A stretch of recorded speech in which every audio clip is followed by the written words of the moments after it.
time you thought deeply about hell? Is hell even real? If so, where is it? And how long does it last? And who goes there? Whoa. Yeah. Those are deep questions. Yes. Requiring even inflammatory questions, perhaps. Dave, are we going to take time during the chopping block to preach hellfire and brimstone? Yes. No. What we're going to do is talk about the value of thinking deeply and discussing difficult topics. Mm-hmm. So, welcome to this episode of the Chopping Block, Deep Thoughts. What the hell? It's PG-13 already. Hello. What's up? How's your summering and neighboring in MHK going? Hey, thanks so much for all the views on that, and keep going back and sharing it. Mm-hmm. Chopping Block episode number 12. So a quick update from me. Arts in the Park has treated me well. I got a free Arts in the Park t-shirt. In fact, I won a large Mona Lisa painting as well. I have the photos included. Do the eyes follow you? Actually, I think they do. It's a little creepy. Hey, on the note of talking summering, did you have a Tallgrass koozie yet? Because we still have a few extra. If you need one, let us know. Keep your drinks wonderfully cool. Yeah. So today's topic is not summering and neighboring in MHK. All right, so we've lamented the lack of time and space to have conversations that linger on difficult topics that come up in life, in faith, our understanding of the scriptures, just maybe questions that keep you up at night, these types of things. When do we actually sit and think about it, let alone talk with others and find a safe place to have those discussions within the church, but even with those outside of the church or who think very differently than you?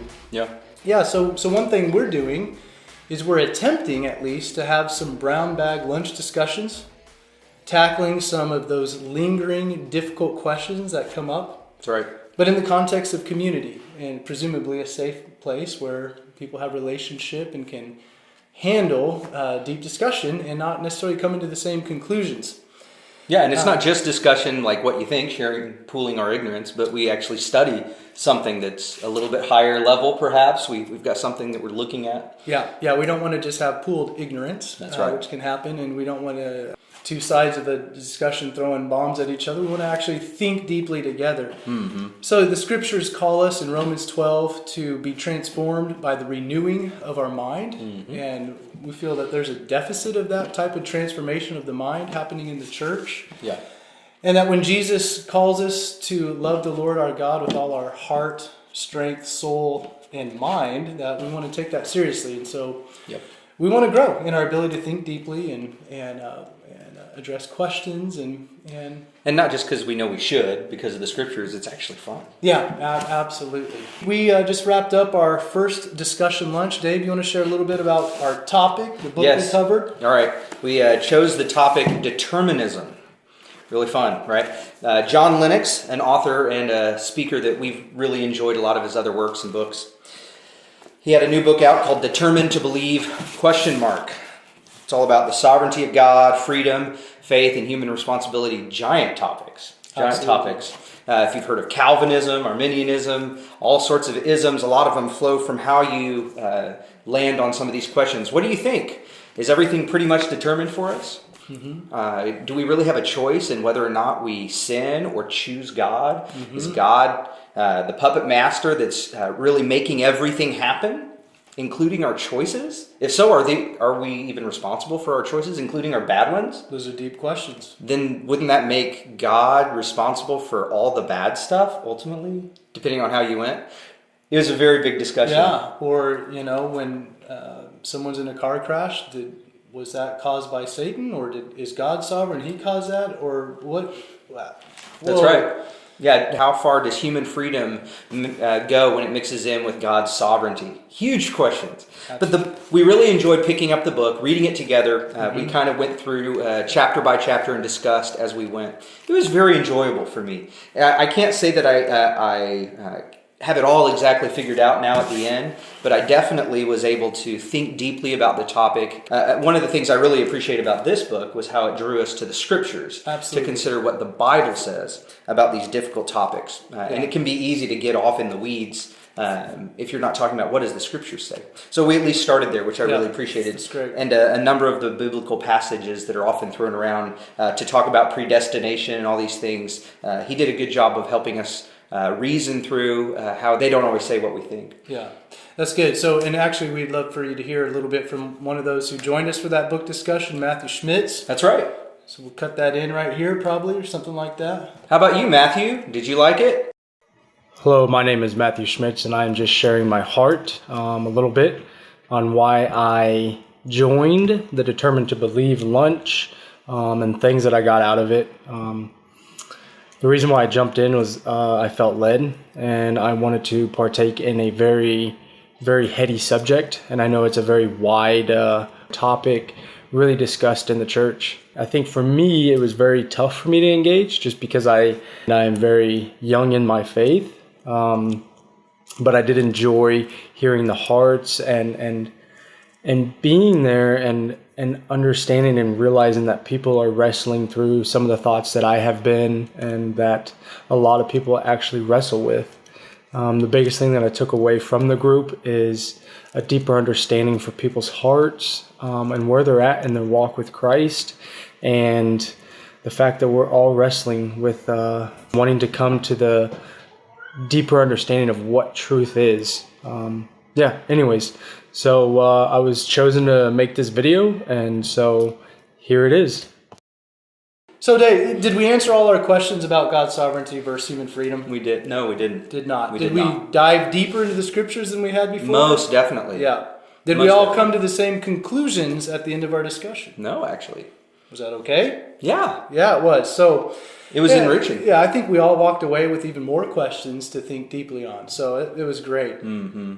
So you may be wondering, what's the next topic for your Deep Thoughts Brown Bag Discussion lunch? I bet you are wondering. Glad you asked. Mm-hmm.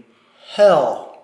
What the hell? We are going to think deeply about hell. So we'll be reading and discussing the four main views on hell within the Christian faith tradition, with this book as our guide. So this book has a very catchy title. It's called Four Views on Hell. Imagine that, right? And so really the question we'll be addressing not is there a hell, but what's the nature of hell? So that's the topic at hand for our next discussion lunch. Hey, just a little taste from Four Views on Hell. The doctrine of hell has always been part of Christian theology. Unfortunately, hell has a bit of a checkered past. From the apocalypse of Peter's gruesome depictions of women hanging over boiling mire, to skin-curling images of hell in Dante's Inferno, to Jonathan Edwards' blistering sermon, Sinners in the Hands of an Angry God, to 20th century Bible Belt preachers barking with anger about the wrath to come, hell has been used, some would say abused, to scare people into obedience or increase their tithe. Now, however, Christians are more than ever questioning a traditional view of hell. In the last 100 years, towering Christian thinkers have described hell in non-traditional terms. Theologians and writers such as Karl Barth, is it Barth or Barth? Barth. I think it's Barth. With a TH at the end. C.S. Lewis, John Stott, and N.T. Wright all believe in hell, but their depictions don't match what many Christians have believed. More recently, the discussion has intensified. That's what we look forward to, is intensified discussion over topics like this, as an increasing number of proponents of both traditional and non-traditional views of hell have looked to the scriptures as the basis for their views. Yeah. So That makes me excited. absolutely. Dave, should we invite everyone to join us? What the hell? Absolutely. Great. So you're invited to join us, whether or not you're part of Tallgrass Church. That's right. For our next Deep Thoughts Brown Bag Discussion lunch. It's 4 Tuesdays, 2 in July 16 and 23, and August 13 and 20. All you need to do is mark your calendars, pick up a copy of this book, Four Views on Hell. Second edition. Second edition, the blue cover. And we're going to divide up into a different week. 4 times we're meeting, 4 different views. Absolutely. So for the first one, we're going to talk about the first view. Correct. And this is where we'll meet, in this room here where we lease College Heights Baptist Church. And it's right down the hall. Maybe we Halfway down the hall. Show them a quick video coming down.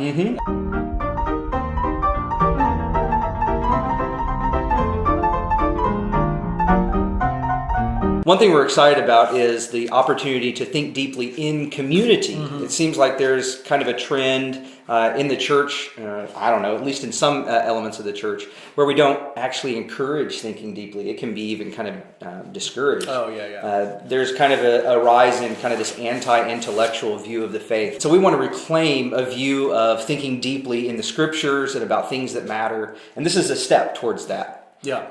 I've noticed sometimes, especially when there's a new believer or a young believer, they start asking questions that get to more theologically deep waters, and sometimes people shut those questions down, and they either intentionally or not. Yeah, and those questions just continue to linger, and we want to help cultivate a culture within our church and even within our broader community to really tackle these things and not be afraid of the depth of the scriptures. This is a big book. It's a challenging book. It's not easy.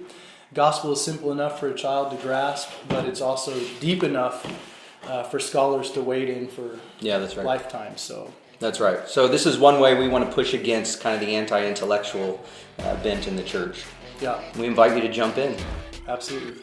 Thanks again for tuning in to this episode of The Chopping Block. Deep Thoughts. What the hell? Let us know if there's other topics you'd love for us to cover, how you're summering and neighboring in MHK. Find more content at tallgrass.church. Or if there's a topic that you would be interested in us considering for another Deep Thoughts lunch series in the future, let us know. Absolutely. Great. If you have resources to send our way, even if you can't join us, please do. That's it.